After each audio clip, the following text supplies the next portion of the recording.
we gon' run the summer. It's gon' be historical. Thought they making plays, made them niggas call the audible. Ask who run this shit, but that question is rhetorical. Bitch, I'm the one, me cookies with the oil. I'ma get them crackers, hell, should've never kidnapped my family. I can't do that. Bet I be the last nigga standing. Do a life sentence for my niggas, pray you understand me. I might put a switch on this Glock and call it young gang. How you real triggering on them dots? You a bird feeder, claiming he a demon. What's a demon to a cold leader? What he saying something, I ain't hear. This shit like it ain't on who got the gun, it's on who gon' up that fight first. I turn a bad situation to a game change. Bring soldiers from the dead, just raised up the chain. Six shots, I'ma look like Aaron Jones when I run it. Never bite the hand that speaks, or you'll never get that hand back. He bitching about 10%, I don't wanna hear none of that. He dropping sword, fuck him, just make sure you get that cover back. Look around, he ain't with us, probably cause he never was. Now my chin like you with the angels for your brothers. Everybody wanna be Richard Porter, God kill him like Alpo. Play if he want, it's laying in the trunk like Lee Malvo. A certified woman's ass nigga, I am not a toy. Hey, out with that hollow sign, yeah, this the rim accord. Feel like Gullah Jack when I'm in Fayetteville, you feel your boy. Still up on my brain, still I think that's all that I do. The way I get it, boy, lost, they gon' start to call him Elroy. Fuck his game, pop out on them demons like I'm Hellboy.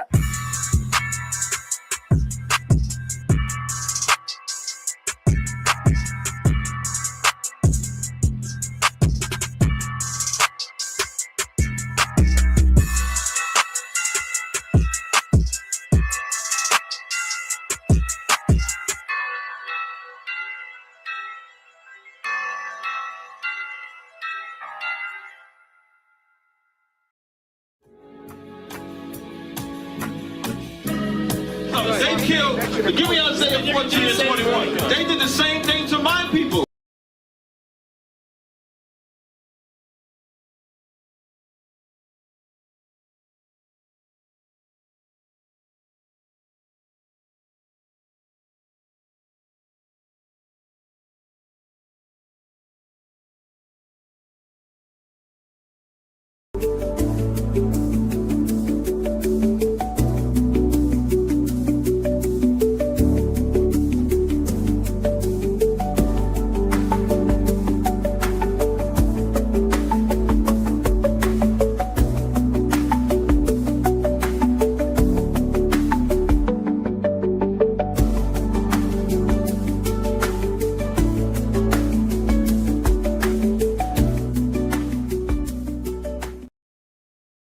The mission of Operation Epic Fury is laser focused. America just put out a statement that if you're an American in the Middle East, you need to leave now, ASAP. If this situation, Epic Fury, was many months in the planning, as Secretary Hegseth says, why no plan to get our people out of the region? As many as 1 million Americans living in the Middle East given no escape window. I'm the girl that decided to spend her 30th birthday in Dubai. And I'm coming on here very humbly, asking my president to just seize it. I'm an American taxpaying citizen. And I've now been stuck over here since the 24th. If you are calling about the crisis in the Middle East, please press 1. If not, press 2. Please do not rely on the U.S. government for assisted departure or evacuation at this time. There are currently no United States evacuation points. They are toast, and they know it.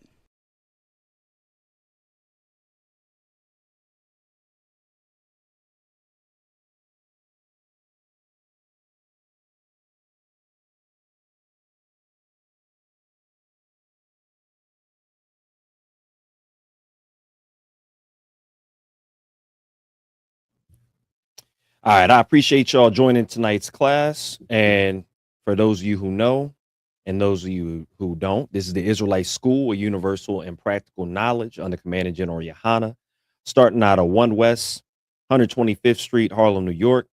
And since 1969, we have been teaching Blacks, Hispanics, and Native Americans how to actually be the heroes of Blacks, Hispanics, and Native Americans. Tonight's class, you can see, is titled White Heroes. And what is a white hero? We're going to get into that tonight. What exactly is a white hero? All right. So let me go ahead and pull everything up for us. And that's the question. The title is actually a question, even though there was no question mark. White heroes question mark, right?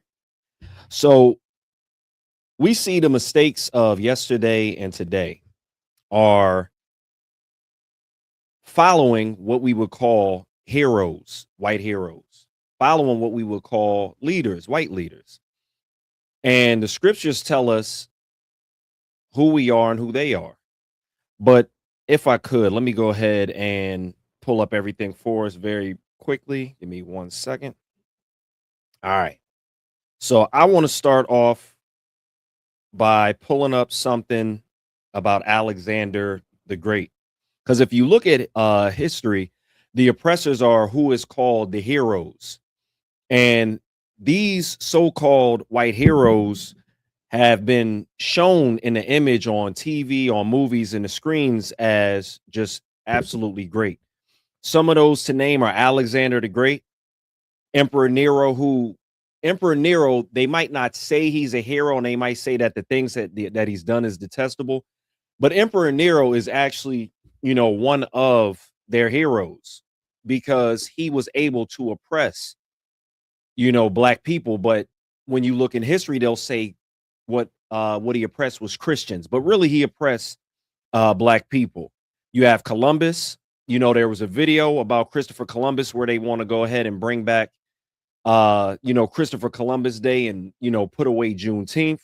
He's one of their heroes. And then who else did I want to mention? Somebody by the name of Davy Crockett, who I've mentioned before. But let me start off by reading, and let me see. I'm going to read the first verse, and then I'm going to have young man Ace read it for me when he gets there. And I give you all a second to get there as well. We're going to First Maccabees. Let me see. Let me make sure we're in First Maccabees. Give me 1 second.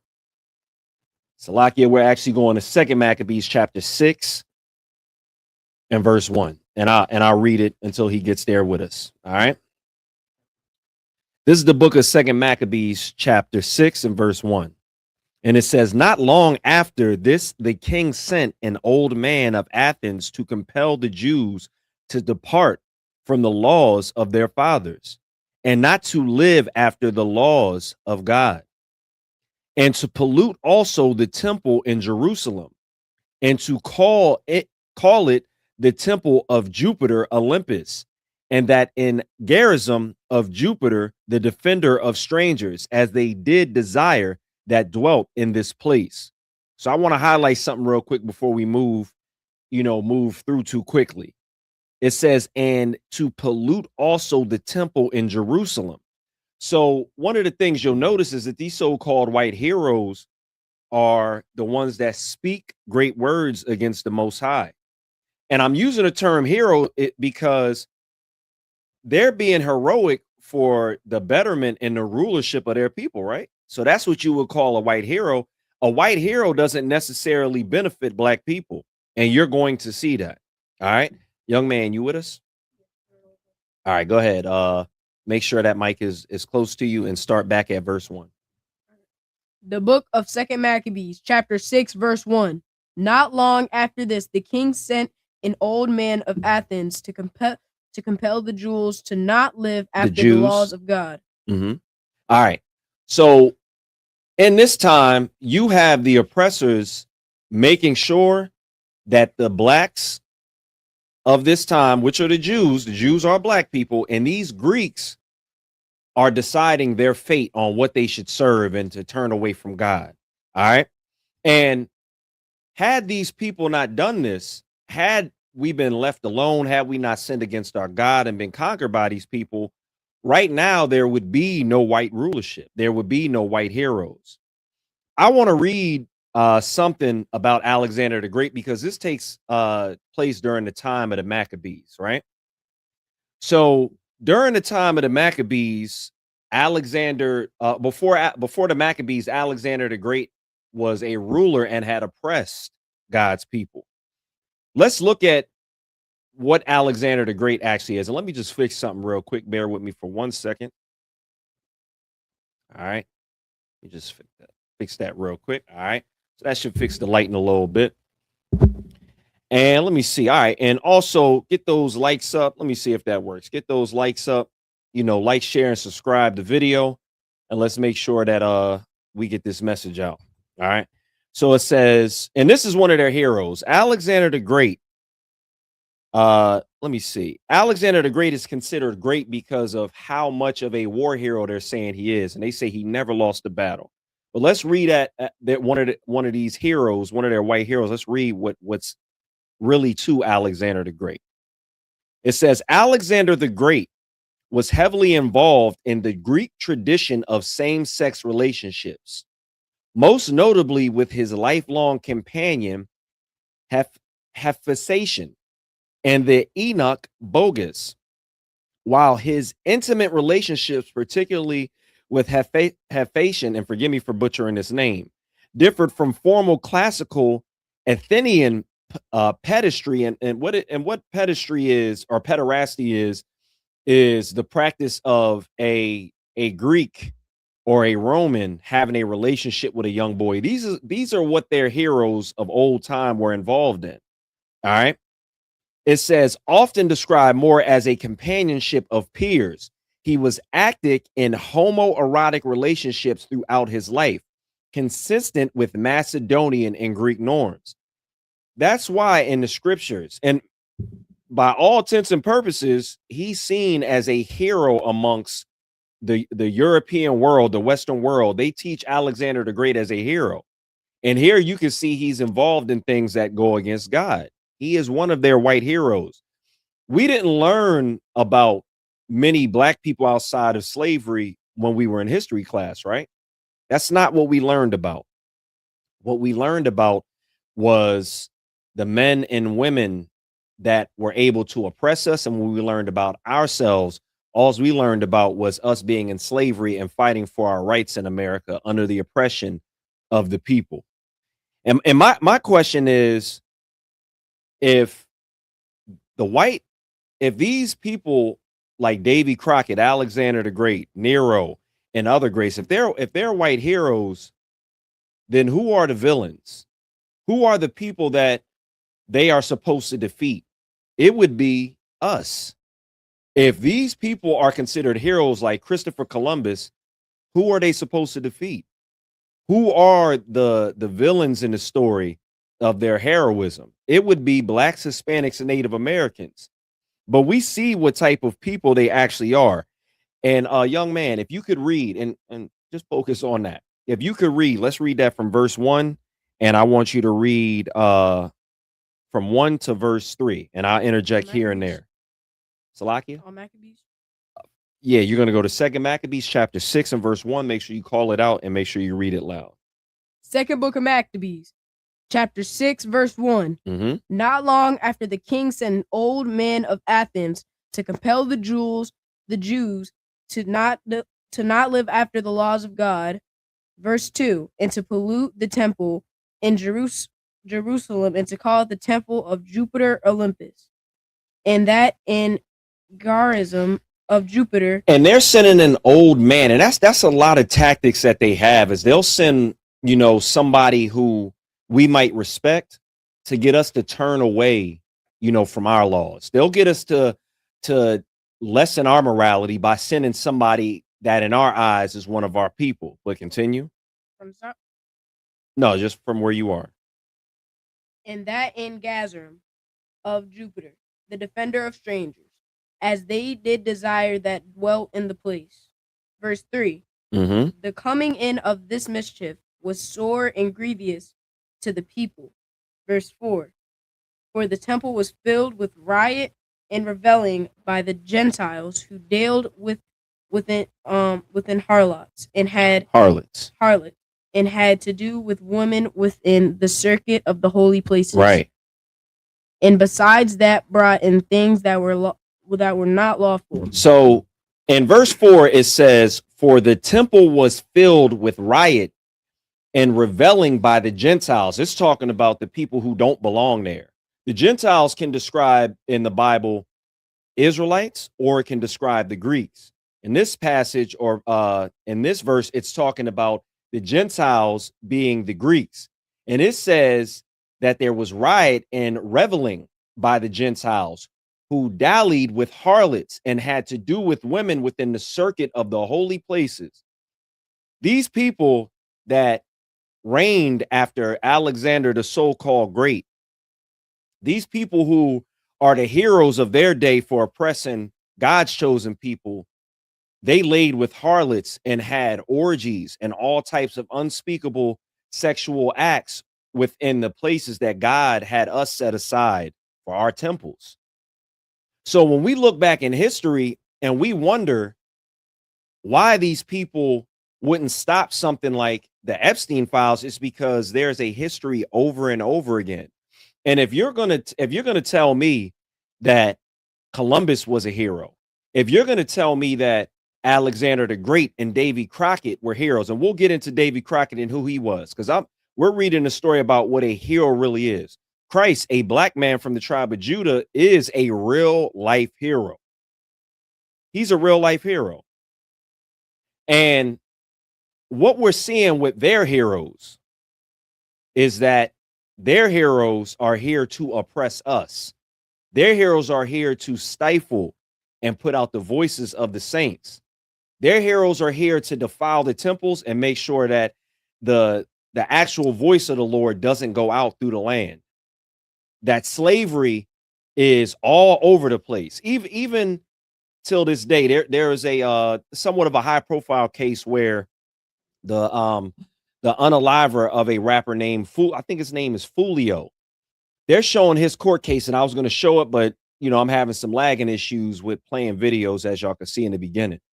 But they were talking about keeping the person who unalived the rapper alive so he could work, because they said there's a population of older prisoners that are declining in work, and it would be better for him to be in there working, and that's the way he could give back and contribute to society.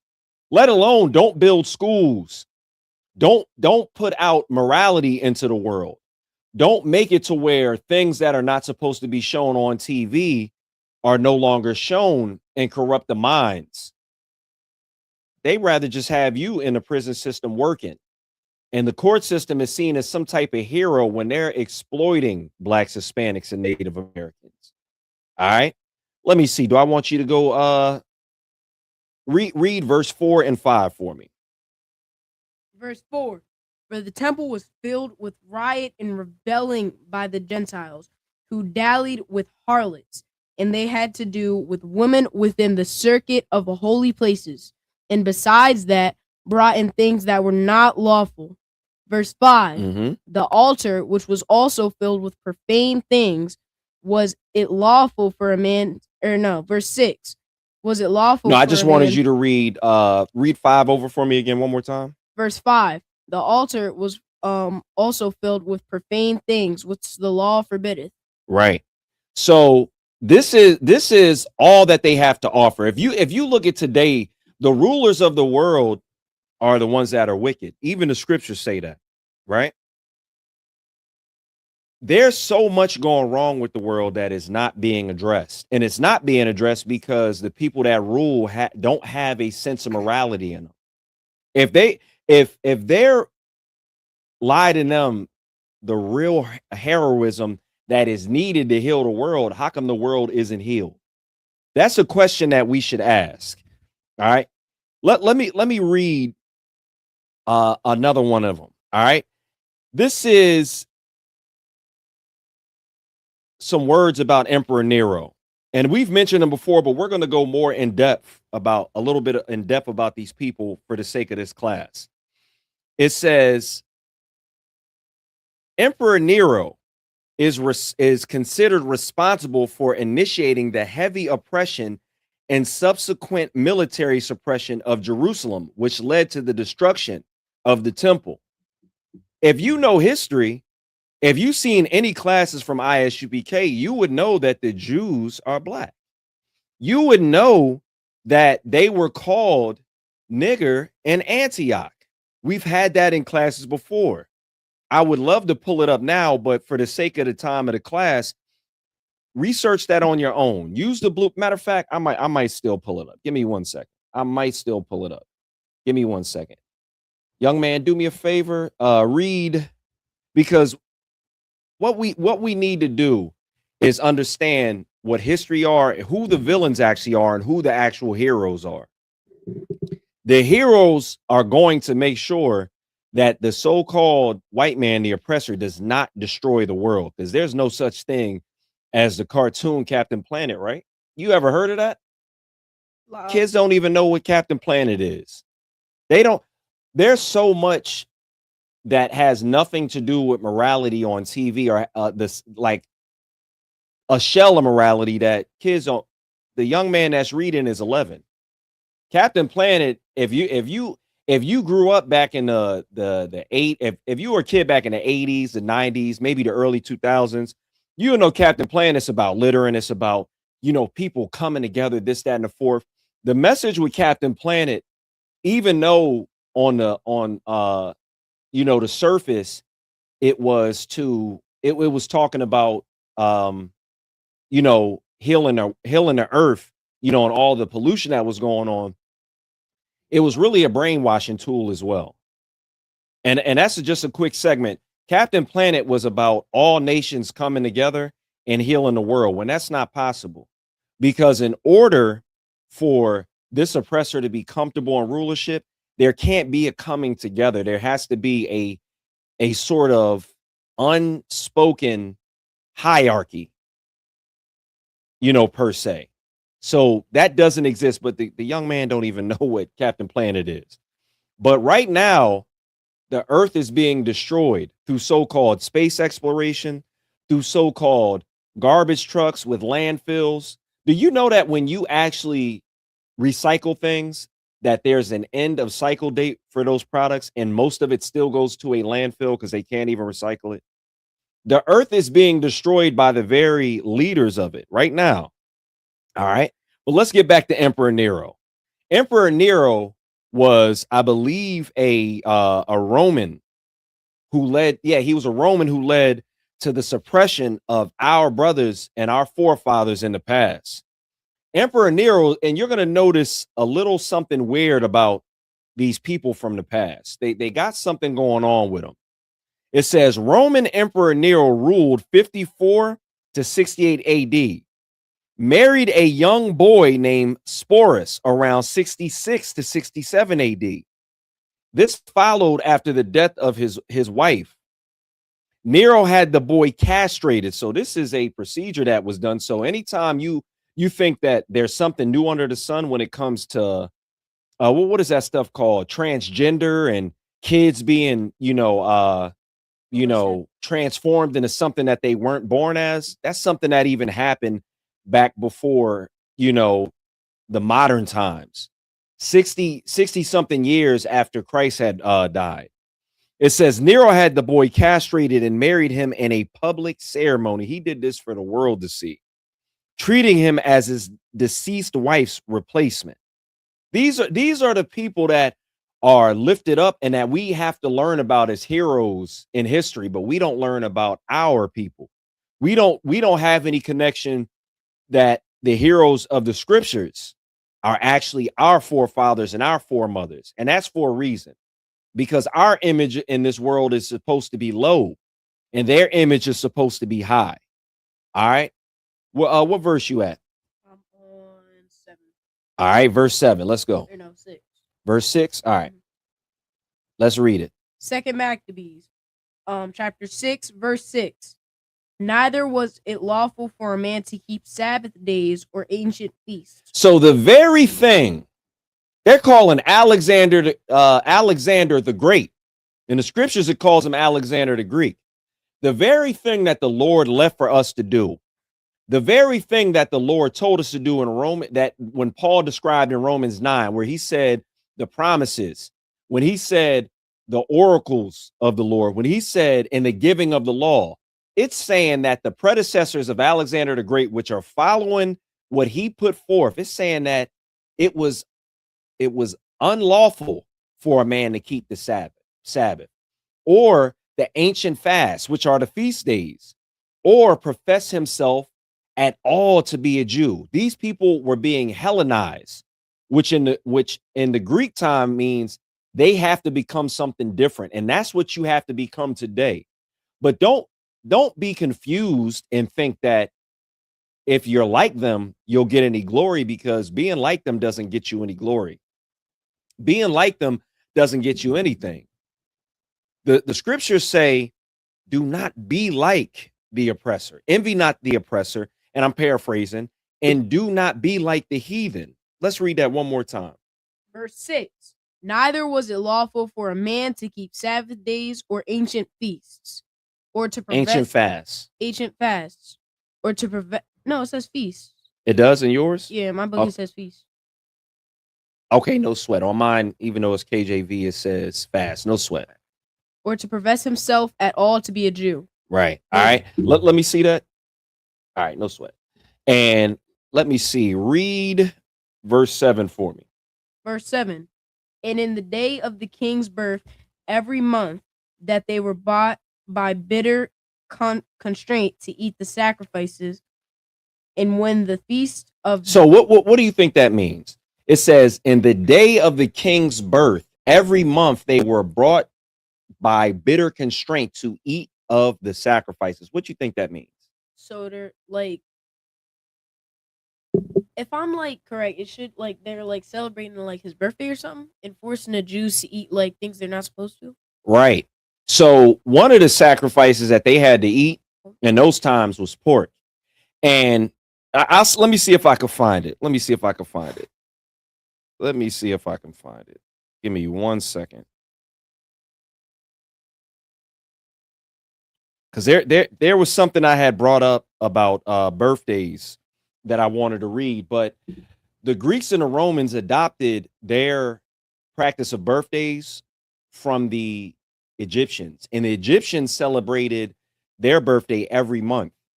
And this is what the Israelites didn't celebrate their birthdays. We didn't celebrate the birth of Christ. We didn't celebrate the birth of ourselves.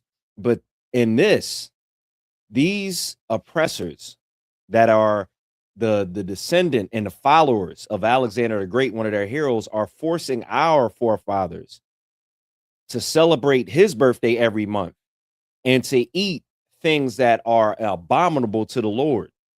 And we learn about these people as if it's something great to learn about. We learn about the Greeks and the Romans. We have terms like when in Rome, but these people, to them, are heroes.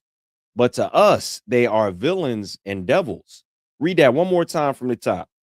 Verse 7. And in the day of the king's birth, every month they were bought by bitter constraint to eat of the sacrifices. Right. All right, let me read something for y'all as far as birthdays, just to, give y'all a little bit. You had a comment? Question. What's up? How come like they don't like the oppressors in in the like school system? How come we don't learn about like all the bad things that the so-called heroes of America do? Right. There's a class that I taught about, and I'll bring this out again. The first reason is what's called in today's terms is called white guilt. There needs to be the so-called oppressor or the so-called white man that needs to be shown in a great light. You can't have them showing all of what happened in history in the school system because they said it would make white children feel bad. It's a psychological thing. So they'll show us a little bit about it, show us coming together, and then they'll end it with saying that the Civil War helped unite us and Abraham Lincoln really, fought for our, freedom. And they'll say Abraham Lincoln is a hero. I'm glad you brought that up. But Abraham Lincoln is quoted saying that he wouldn't have freed one slave if he didn't have to. Some hero, right?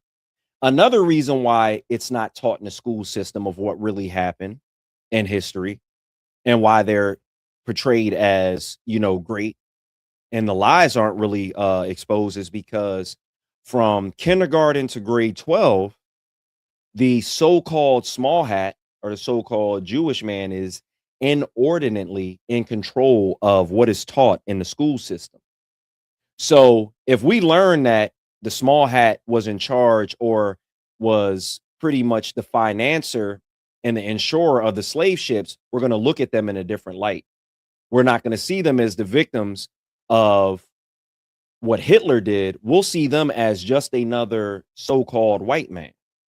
That's one of the reasons why they are, or it's not taught in class. All right. So in verse 7, it says, and in the day of the king's birth, every month they were brought by bitter constraint to eat the sacrifices. Let me read something real quick. The ancient Egyptians are credited with inventing the celebration of birthdays. They believe when the pharaoh were crowned, they became gods. So their coronation day was a pretty big deal. That was their birth as a god. And then you have the Greeks and the Romans celebrating it every month for the king. Ancient Greeks borrowed the tradition, but rightfully realized that a dessert would make the celebration all the more meaningful. So they baked a moon-shaped cake to offer up to Artemis, the goddess of the moon, as tribute. And they decorated it with candles. So just a little, another jab to show you, or a cut to show you why we shouldn't celebrate birthdays. Because these people that made it common practice are the Lord's enemy. They said that they portrayed themselves as heroes in history, but we're seeing who they really are in the scriptures. All right. Continue to read. I kind of want to get through this.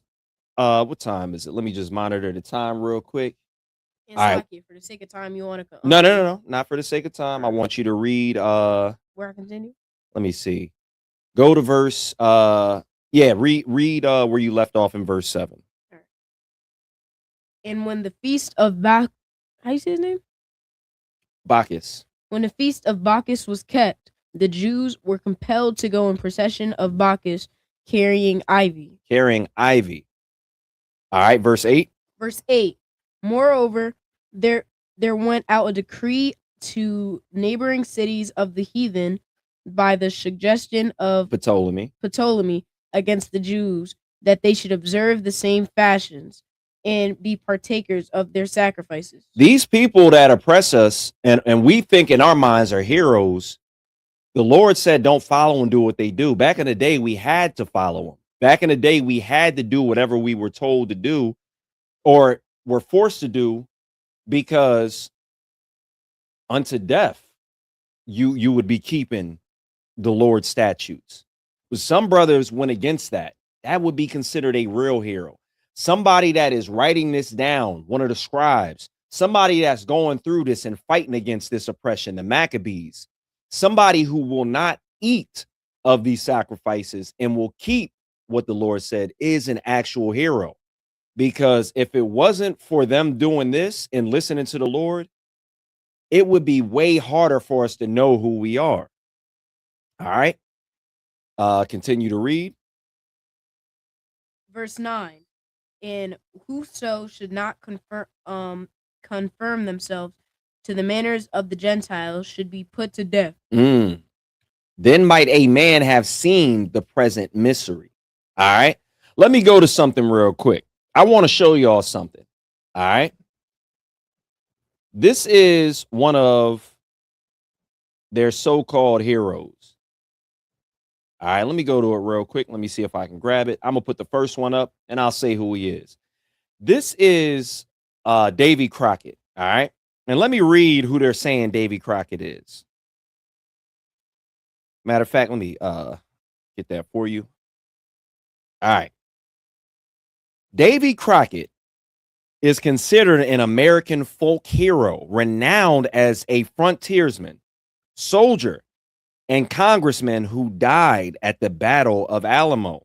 I'm going to read that one more time. Davy Crockett is considered an American folk hero.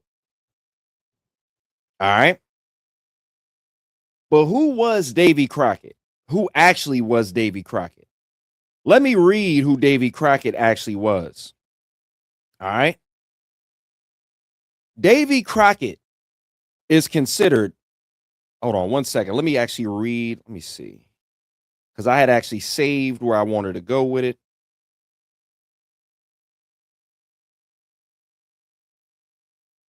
All right. So Davy Crockett was actually a person that was fighting. And this is something that Walt Disney brought to life. Disney Studios perpetuated the lie that Davy Crockett was a hero. And we, in our minds, we believed it. But he wasn't a hero for us. He was a hero for the so-called white man. He fought at the Battle of the Alamo. Why? I'm going to read it for you. Academic research confirms, and this is about the Alamo, that slavery was a central driving cause of the Texas Revolution, including the Battle of the Alamo.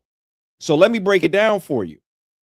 Davy Crockett was one of the people who were going against what the Mexican government had said. The Mexican government said no more slavery, and they were beginning to enforce it. So the other so-called frontiersmen and the other heroes of America said they wanted to keep slavery. And then they fought at the Battle of the Alamo. And it's saying that Davy Crockett died as a hero at the Battle of the Alamo. Well, I'm here to give you the actual truth, because there's a Times Magazine article who gives us this right here. Not only did Davy Crockett die at the Battle of the Alamo, their so-called hero, it says there is no evidence that Davy Crockett went down fighting, as John Wayne famously did in the 1960s movie. They had Davy Crockett played apparently by the great American actor John Wayne. It says a font of misinformation. There is ample testimony from Mexican soldiers that Crockett surrendered because he's a coward. Crockett surrendered. This is their hero, and was executed. All right. Let me see if you could get me a verse. Let me get Isaiah chapter 49 and 26, because the oppressors of the children of God, the Mexicans and the blacks who fought at the Alamo and actually won that first battle, their oppressor is supposed to be taken off of this earth.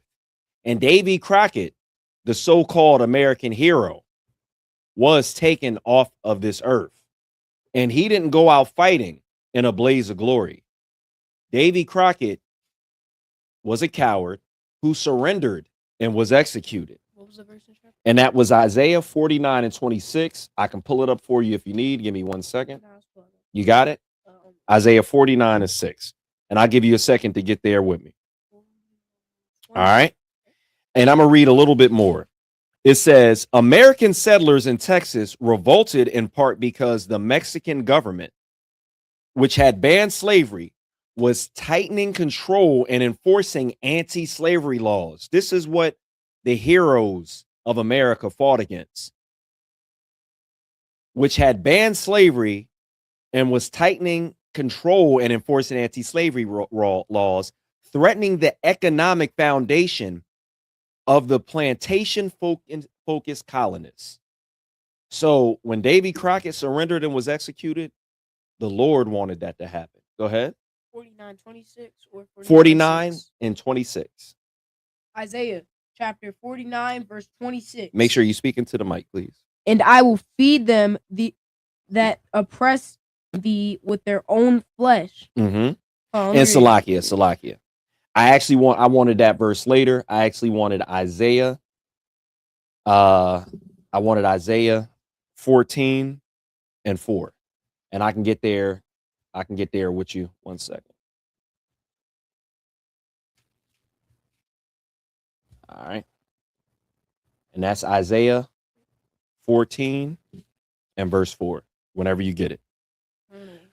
So we have to understand that anytime, or in most cases, when you see somebody that is Esau and they're a hero in history, their main job was to destroy blacks, Hispanics, and Native Americans.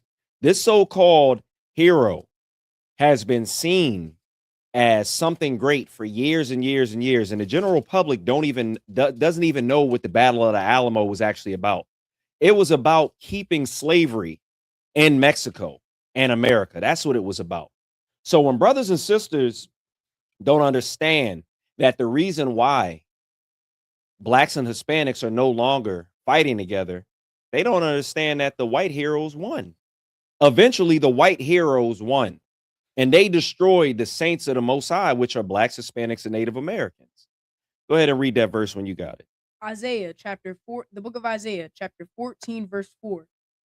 Thou that shalt take up this proverb against the king of Right. Babylon, and say, how hath the oppressor ceased? How has the oppressor ceased? That's something that's going to happen on a wide scale. All these heroes of the world who help run America, all these heroes of the world who help oppress us. Joe Biden is a hero because he passed that crime bill. Bill Clinton is a hero. Donald Trump is a hero for this country because they have been able to stifle and keep down the saints. They are the heroes of this wicked world in the way it is now.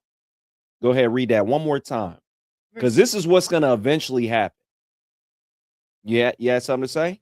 Read it one more time from the top. Verse 4. That thou shalt take up this proverb against the king of Babylon, and say, how hath the oppressor ceased?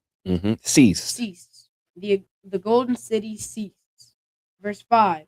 No, that's it. You good right there. All right. Let's get back to Maccabees. All right. Because that was enough on Davy Crockett. But they put that man in Disney movies and made him seem so great. But we going back to the Maccabees. We left off at verse, I think it was 8. It was verse 8. All right, you can go down to verse 9. Verse 9. And whoso would not conform themselves with the manners of the Gentiles should have been put to death. Then might a man have seen the present misery. Let me see that book you got. Let me just, because this is the Apocrypha, but let me, verse 6 and 10. Let me just read this real quick. You said 9. You said 9. And whosoever would not conform themselves to the manners of the Gentiles should be put to death. Then might a man have seen the present misery. There was something that you read that, and I'll find it the next time. But what I'm reading online is just it looks like a slight bit different with some of the words, but it's Tawab. I'll correct it if I see anything wrong, and you're the one reading from that translation, so that's the correct one. But online's a little weird. All right, let me get back to it. Give me 1 second. Because there was something I wanted to read.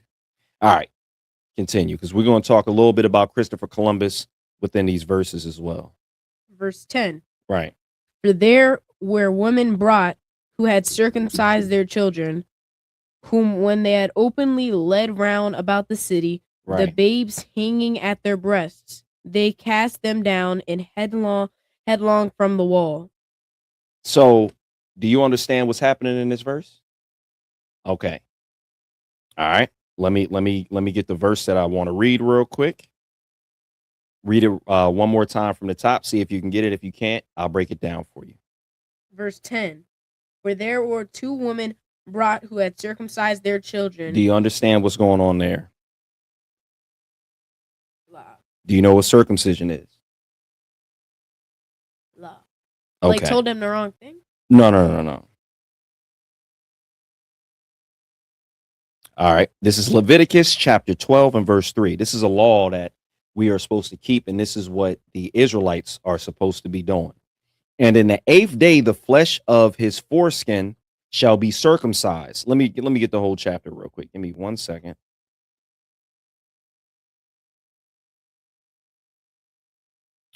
All right. This is the book of Leviticus chapter 12 and verse 1. And the Lord spake unto Moses, saying, Speak unto the children of Israel, saying, If a woman have conceived seed and born a man child, then she shall be unclean 7 days. So it's going into certain laws. According to the days of the separation for her infirmity, shall she be unclean.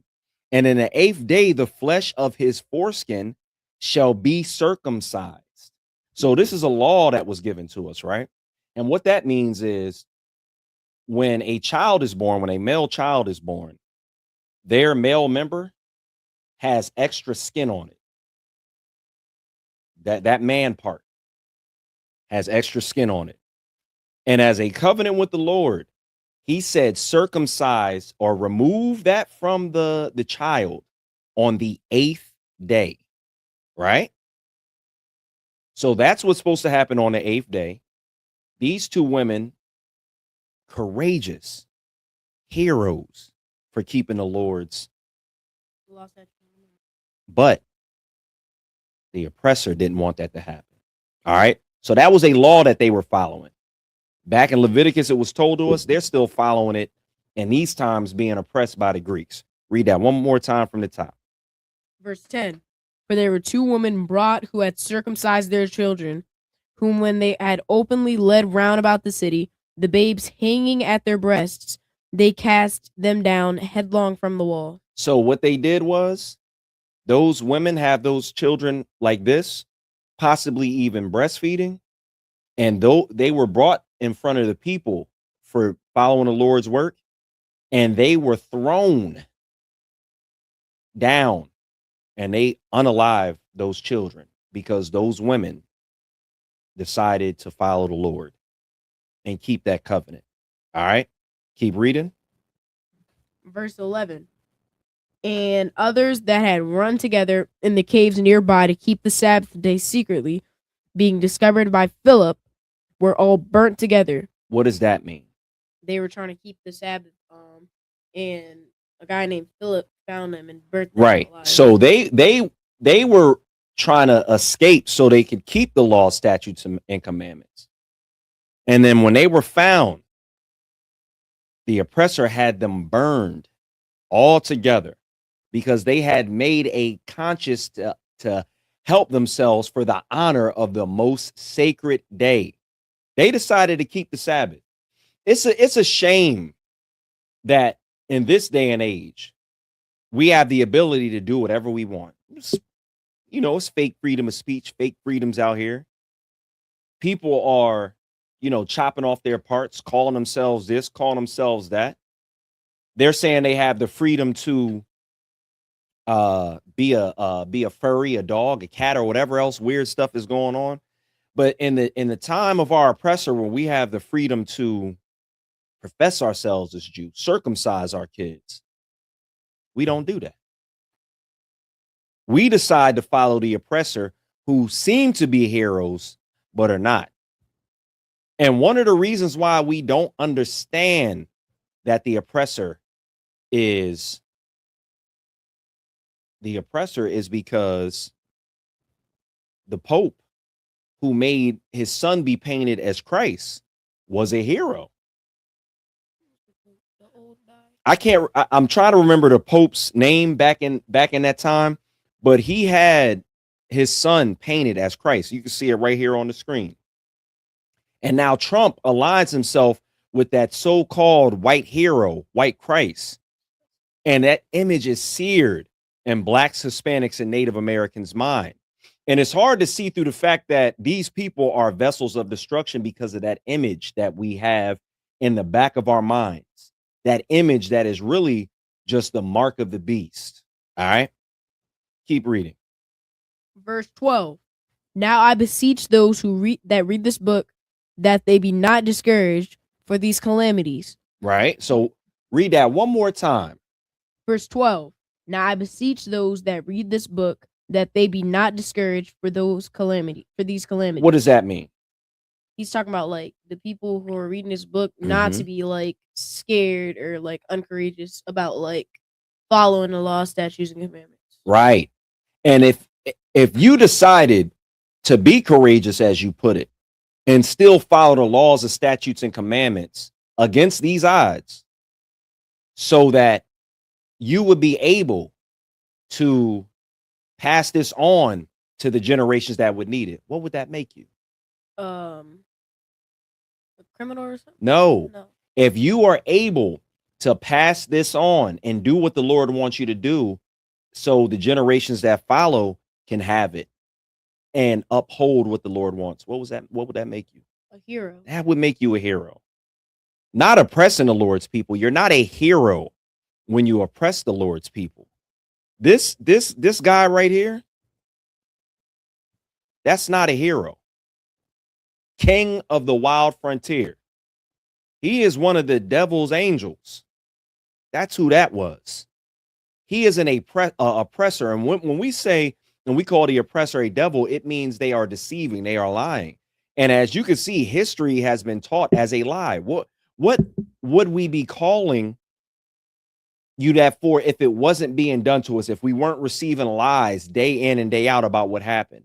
And then by the time the lie is corrected, the damage is already done, and it's just seared in the minds of the children of God to where they don't know which way to go. Read that verse from the top one more time. Verse 12, correct? Right. Verse 12. Now I beseech those that read this book that they be not discouraged for these calamities, but that they judge those punishments not to be for our destruction, but for a chastening for our nation. Right. So even though this stuff happened to us, even though these things that, were so terrible, it says, but that they judge those punishments not to be for our destructions. This stuff isn't to destroy us. It is to make us come together and do what's right by the Lord. Give me 1 second. I want to look up that word really quick. Chastening. All right. You ready? Because what do you think chastening means? And then I know what it means, but I want to read you the definition. Put that right there. Water. In like another word, like a synonym for punish? No. It says that they be not discouraged for these calamities. So all the bad things that happen, the people being burned, the babies being thrown down, them being chased into the caves. It says, but that they judge those punishments not to be for our destruction, but for our chastening of our nation. What do you think that means? Because that's a heavy thing for him to write. Because no, I'm gonna let you answer first, and then I'll tell you what to compare it to. Chastening. What do you think chastening means? All right, no. In the Bible, chastening means the loving discipline, correction, and training of a believer of God. And that's a loose definition, but that's pretty close to what it means. This is for our correction. This is so we can be disciplined in the understanding that we need to come back to the Lord and never follow these people again. Look what they do when we follow the Lord. We follow them, and then we let them get so strong. When the few of us follow the Lord, they try to destroy those people. That's what it means. Chastening means the Lord's correction. You understand now? All right, no sweat. All right. And that's what's happening as far as when we went through slavery. That's what's happening as far as when we went through even the recent things like the Alamo. After we won that battle, we ended up losing. Mexico lost his land, and black people, went into slavery still after that. All right. But it is for a reason. That is so that we can come back to the Lord. That's what it's for. And even though these people seem to be heroes, they're not. All right. We're going to move on. I want you to read verse 13. Verse 13. For it is a token of his great goodness when wicked doers are not suffered by any long time, but forthwith punished. So don't get it confused. This devil has been ruling for a long time, but they've been punished before, and then they will ultimately be punished again. Do you still have that verse? 14 and 4. Did you save that verse? I didn't save it, but I can go back to it. Yeah, go back to it real quick. 14 and 4. And I'm going to read y'all something. All right. This is because we're talking about, white heroes. And Christopher Columbus, even though they said they're denouncing him, if I'm not mistaken, they recently talked about bringing back Columbus Day, right? And even if they don't, to save face because of all the stuff we found out, they're trying to act like they have a small amount of decency, but they really don't. Because Christopher Columbus would have never been considered a hero if we measured him off of what the Lord says is actually a person that is supposed to be a good man or a follower of God. All right. I got the verse if you want me to read it. Go ahead and make sure you speak into the mic. The book of Isaiah, chapter 14, verse 4. That thou shalt take up this proverb against the king of Babylon, and say, how hath the oppressor ceased? The golden city ceased. Verse 5. The Lord hath broken the staff of the wicked and the scepter of the rulers. Right. So our oppressor is going to eventually cease. People like all of the terrible people who have done these things to us, they're eventually going to cease. But right now, that punishment seems like it hasn't come fast enough, but it will.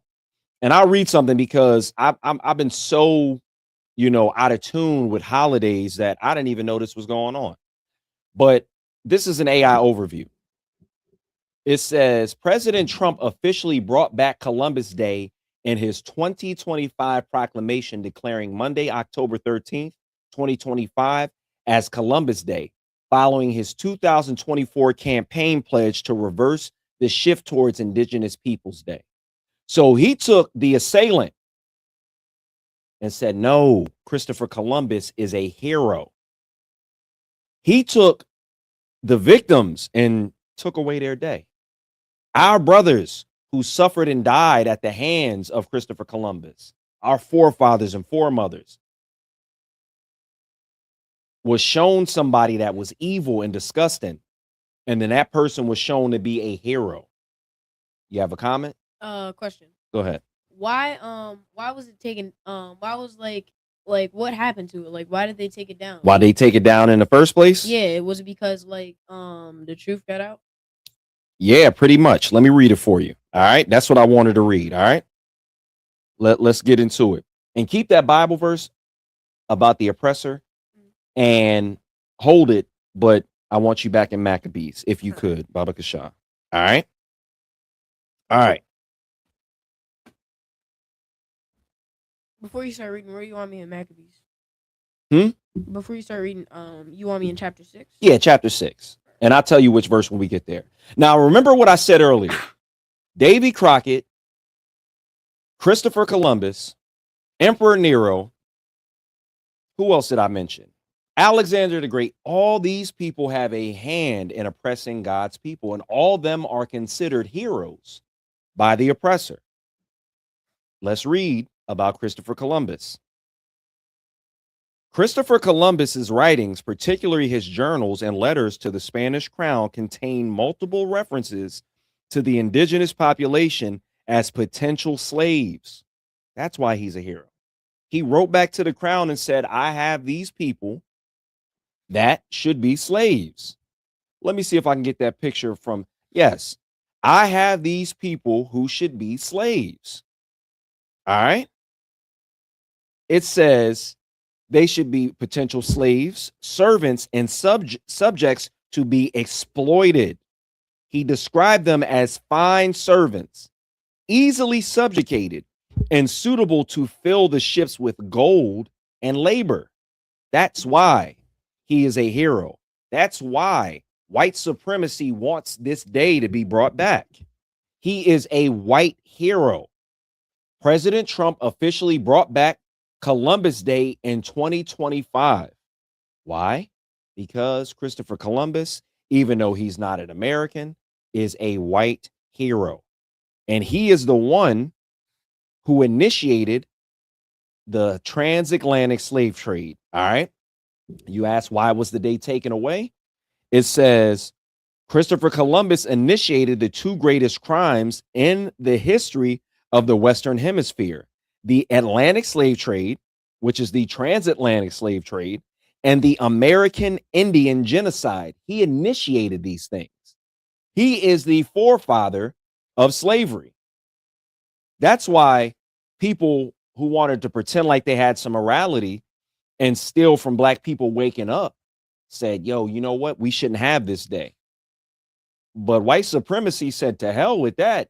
He is a white supremacist hero. Let's get this day back up. That's why we need to stop worrying about this world. As far as when I say world, I'm talking about like a different world. Like, you know, there's different worlds, this, that, and forth. You understand, like he's in his own world. You understand that terminology? That's even in the Bible. We need to stop worrying about this world and worried about our own. All right. Let me read some things that Christopher Columbus did. Christopher Columbus kidnapped a Carib woman, which is a native, and gave her to his crew members to sexually assault. Christopher Columbus said, hold on, let me see. Christopher Columbus sold a 9 and 10-year-old girl into a 9 and a 10-year-old girl into sexual slavery. He's their hero. Do you notice the things about these heroes? They're involved in homosexuality and pedophilia. They're involved in these things, but for some reason they're seen as heroes. All right. Let me get something for y'all. Let me see. Give me 1 second. And if you could, let me get back to Maccabees. Let me get verse in chapter 6. Let's read verse 12 again, because we're making good time. The second book of Maccabees, chapter 6. No. Yeah. Just say, yeah, go ahead. Read it again. Second Maccabees, chapter 6, verse 12. Now I beseech those who read this book that they not be discouraged for these calamities, but that they judge those punishments not to be for our destruction, right, but for a chastening of our nation. When Christopher Columbus did all these terrible things to our people, which we know are the Jews of antiquity, we need to realize this is for us to return. This is for us to get right with our God so we can rule over these so-called people and we can be the heroes and the saviors, because that's what a hero essentially is, because the Lord is going to send saviors, which are heroes, you know, to eventually avenge our people. You smiling about something? Yeah. You got a comment? No. Okay, no sweat. All right. But let me read something for y'all. All right. This is Romans chapter 9 and verse 12, because we wonder, like, how do these people, why do they look so good? Like, they make them look so good. Like, they're lying about what happened. John Wayne playing them. Different actors, you know, playing Davy Crockett. Different people in history being shown as great. Donald Trump seemingly being an okay people to his followers. Relax. Being a okay people to his followers. All these people who were in the Epstein files and you thought were good. Joe Biden being a seemingly good person, but he's talking like black people like a dog. How do they seem to be so good? But if you look at Romans chapter 9, and let me start at verse. I'll start at verse 9. Because this is talking about Jacob and Esau, but it's talking about the different nations that are represented by them. Jacob represents the Israelites, which are blacks, Hispanics, and Native Americans. Esau represents the so-called oppressor, the white man, the Edomites, even including the small hats. This is Romans 9 and verse 21. Hath not the potter power over the clay? What did he make these people for? How do they look? Why are they like this? If they're meant to be evil, why did he make them? It says no, that's not a question. It's rhetorical. Hath not the potter power over the clay, of the same lump to make one vessel unto honor and another unto dishonor? There were twins in that womb. You had Jacob and Esau who were twins and they shared a womb. That's what that verse is talking about.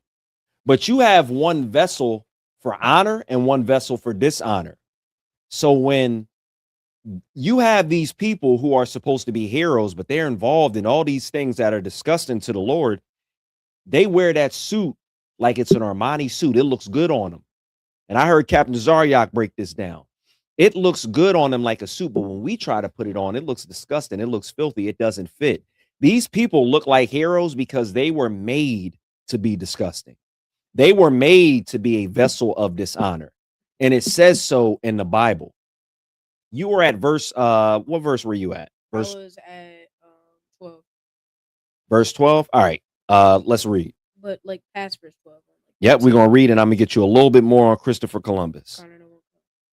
Now beseech those who, you want me to go to 13? Yes. Verse 13. For it is a token of his great goodness when wicked doers are not suffered any long time, but forthwith punished.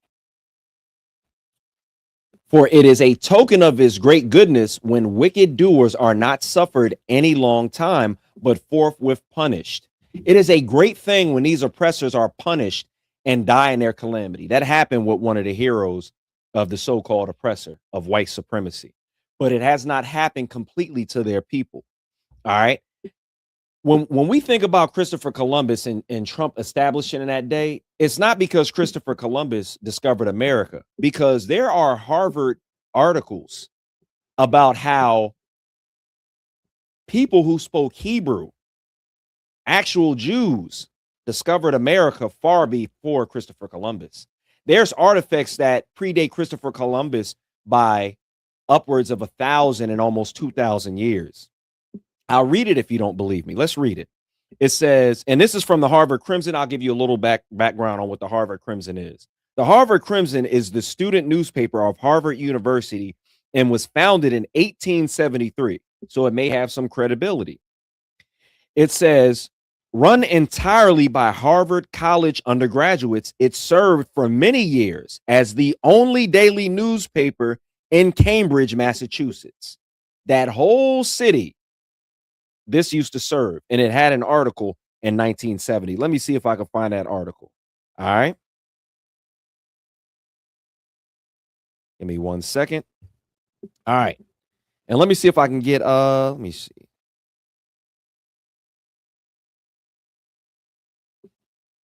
All right, you need something? No, you too wide. Go ahead, sit down.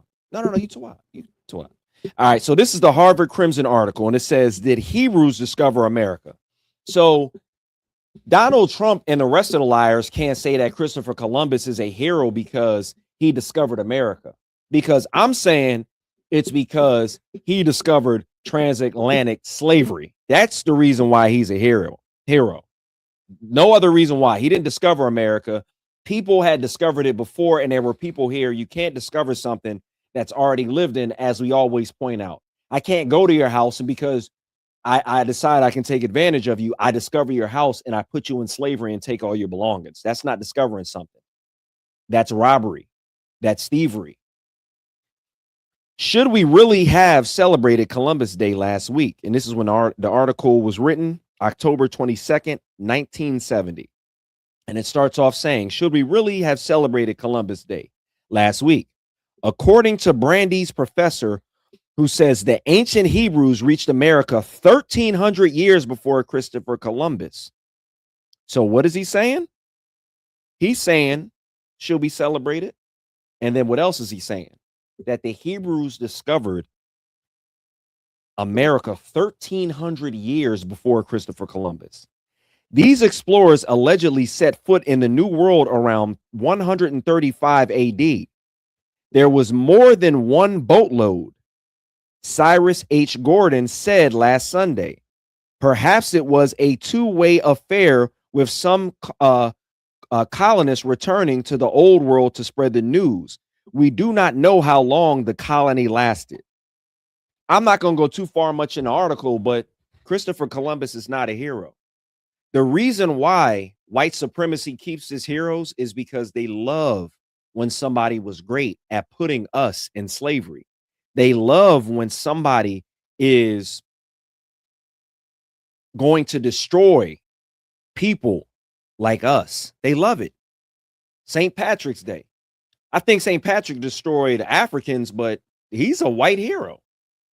He is a white hero. All right, let's keep reading.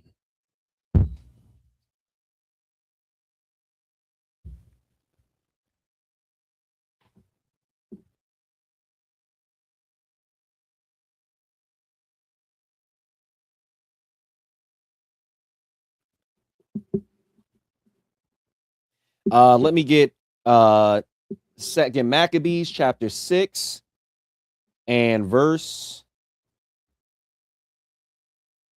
14. Second book of Maccabees, chapter 6, verse 14.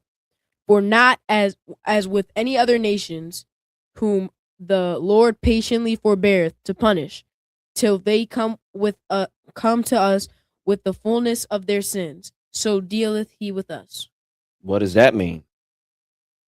Because we read when it said that these punishments were to chasten us. What you think that verse means? I'm not too far off, but I think it means like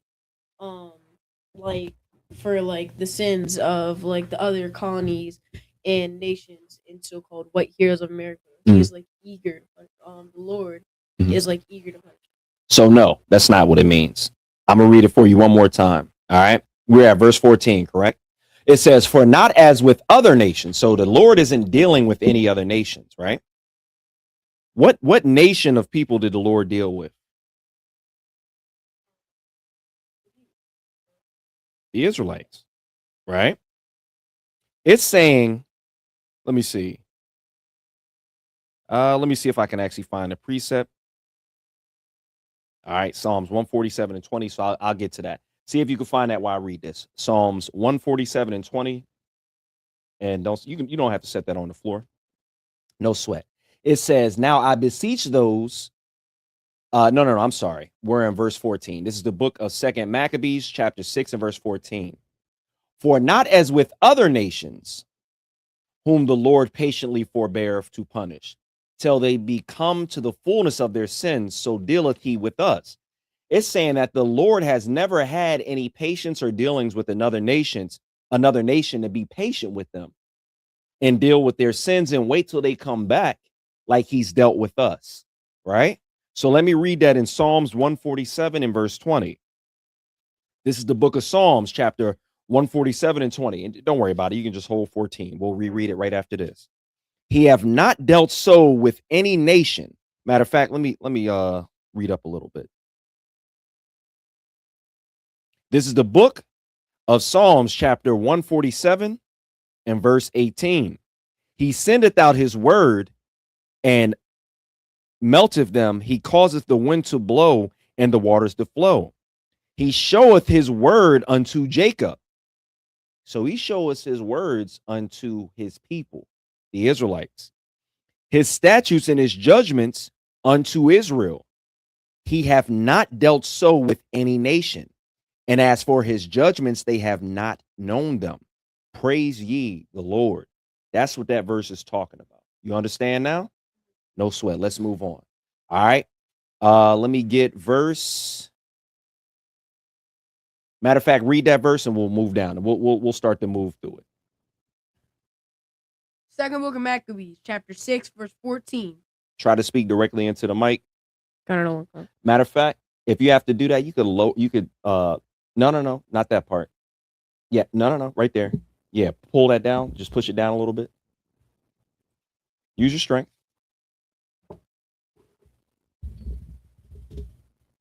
That's fine enough. That's fine. All right, go ahead, read the water. Second book of Maccabees, chapter 6, verse 14. For not as with other nations, whom the Lord patiently forbeareth to punish, right, till they be come to us to the fullness of their sins, so dealeth he with us. Right. So we're getting punished, but the Lord is being patient with us because he has not dealt with any other nation like that, and he only chose one people. Verse 15. Verse 15. Lest that being come to the height of of sin afterwards, he should take vengeance of us.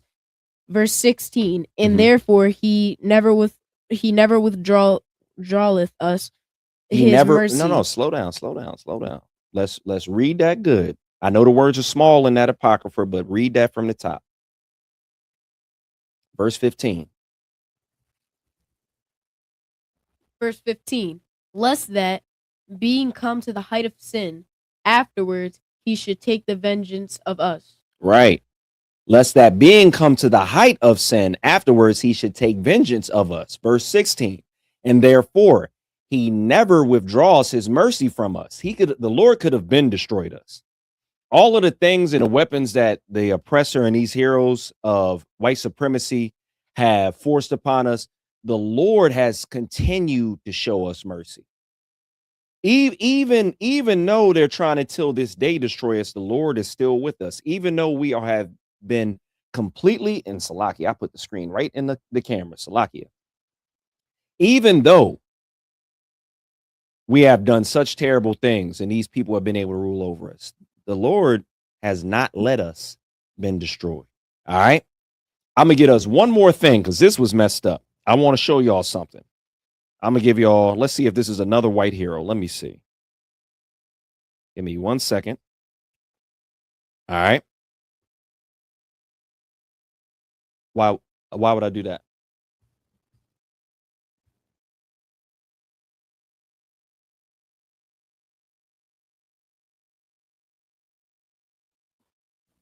All right. So you remember 9/11, right? I don't know. All right. There was a man by the name of Jason Thomas. You know, he was a United States Marine, and he was talked about for his heroic measures during September 11th, 9/11. All right. And let's take a look at the face of somebody real quick. All right. So there was a movie called, I believe it was called Trade Center. All right. And this is the person who played him in the movie. His name is William Mapother. But he's considered a white hero, right? But who really did the 9/11 saving during that time in 2001? This man, the real United States Marine. The real Jason Thomas is a black man. Even when you put your life on the line, and this is him standing in the rubble of what he did. Even when you put your life on the line and you are a hero for these people, they're going to put you in a movie as somebody else, somebody white. This is Tom Cruise's first cousin that they had play this black man. They did the same thing with the Lone Ranger. The Lone Ranger was a black man, and he was played by a white man. The image of us is something bad. That's why they didn't let you see this in that movie Trade Center. They would rather look like the heroes. Their heroes are the actual oppressors. This is not a real hero right here. This is this man right here. Jason Thomas. All right. So remember that. Don't give yourself to this world. We need to be preparing for the next world when we rule, because it's not something that has to happen after death. We can be the heroes of today, so tomorrow we can reign. It could happen overnight, like Commanding General Yohanna says. All right, let's keep reading. Go to what'd you left off? Verse 16. Yeah, I don't know. All right. So verse 16 left off with it saying, yet doth he never forsake his people. Yet doth he never forsake his people. That's what the scriptures are saying. So when somebody tells you that the Israelites are done and they bring in this replacement theology, talking about everybody is going to be saved, how? We're being saved from all the white heroes of the world. We're being saved from the image and the person who posed with white Jesus and brought back Columbus Day, a superhero for white supremacy. Trump is a hero, a white hero for white supremacy. Y'all remember that. All right, let's read on. We only got a couple more verses left. Let me get a time check. All right, we good. Let's go. Yes, verse. Start at verse 17. Verse 17. But let this that we spoken for be a warning to us, Right. unto us. And now will we come unto the declaring of the matter in a few words. Right. All right, let's read. All right, so we almost done. You see how many verses is left? Let's get through it. Let's go. We about to read about a real hero to end it off. All right, let's go. Verse 18. Eleazar, one of the principal scribes, an aged man in well-favored Countenance. was constrained to open his mouth and eat swine's flesh. Right. That's what that sacrifice that we talked about earlier. These people that oppress us were forcing us to eat swine's flesh. Continue. Verse 19. But he choosing rather to die gloriously than to live stained with such an abomination, spit it forth and came of his own accord to the torment. He decided that it would be better to be tortured and to die than to go against what the Lord said. A lot of us have these people in our minds which are heroes to us, like movie stars and athletes and rappers, musicians, and all these other famous things, influencers, but they don't do the right things. They're not doing what it takes to go against the grain and be a hero. They're going with the flow for the love of money, and for the love of money is the root of all evil. So this man is showing himself to be a hero, Eleazar. Continue. Verse 20. Verse 20. As it behooved them to come that are resolute to stand out against such things as are not lawful for love of life to be tasted. Verse 21, and then I'll give it right back to you. I just want to read a little bit myself, just to give you a little break.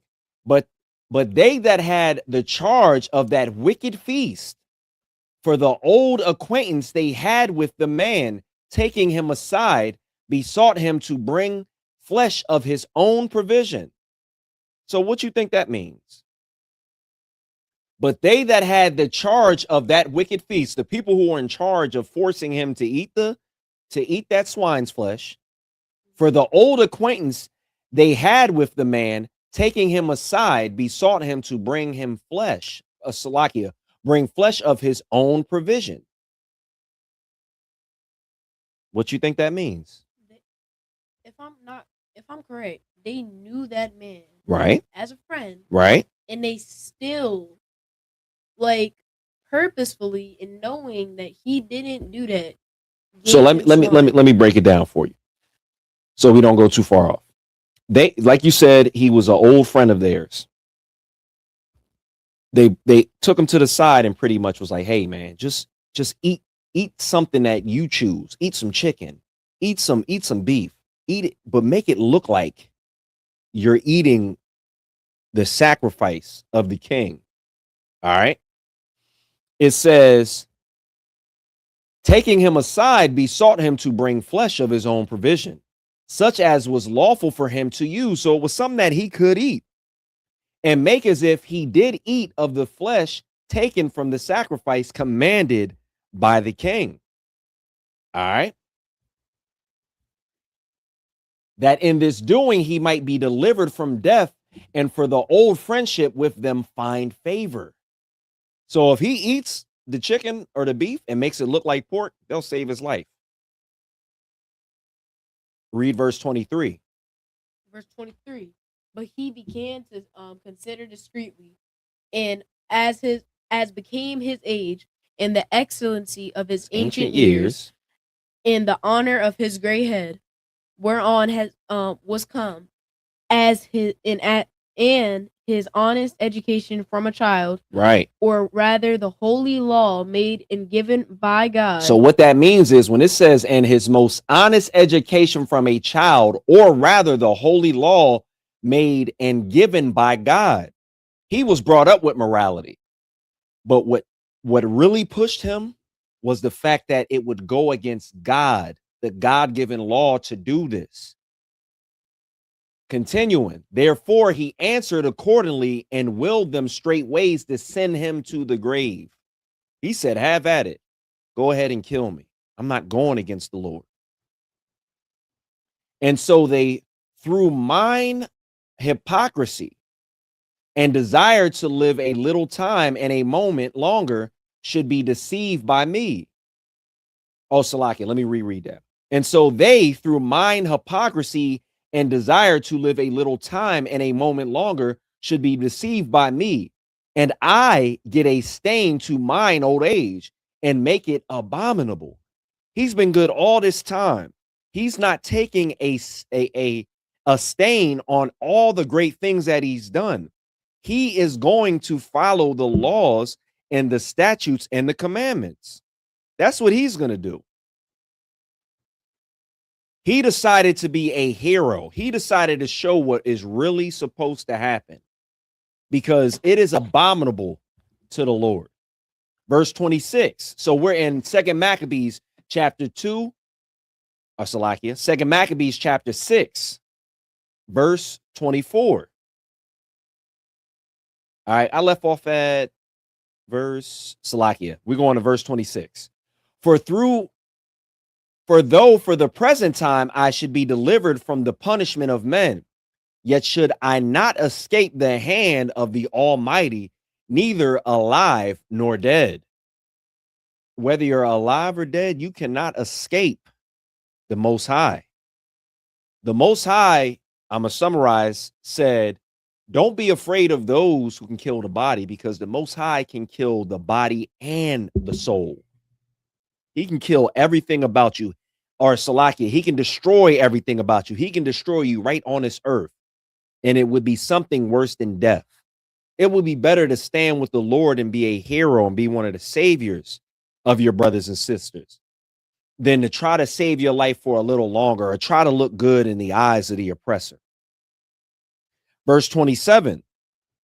Wherefore now, manfully changing this life, I will show myself such and one as mine age requireth.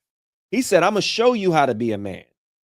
Verse 28, and a hero at that, and leave a notable example to such as be young to die willingly and courageously for the honorable and holy laws. That's what that means. That's what's really being a hero. Not being a white supremacist and standing with white supremacists that only mean to bring upon the destruction. We shouldn't stand with this. We shouldn't be tricked by stories about Davy Crockett who fought for slavery. We should do what Eleazar did. He said he wanted to leave a notable example to such as be young to die willingly and courageously.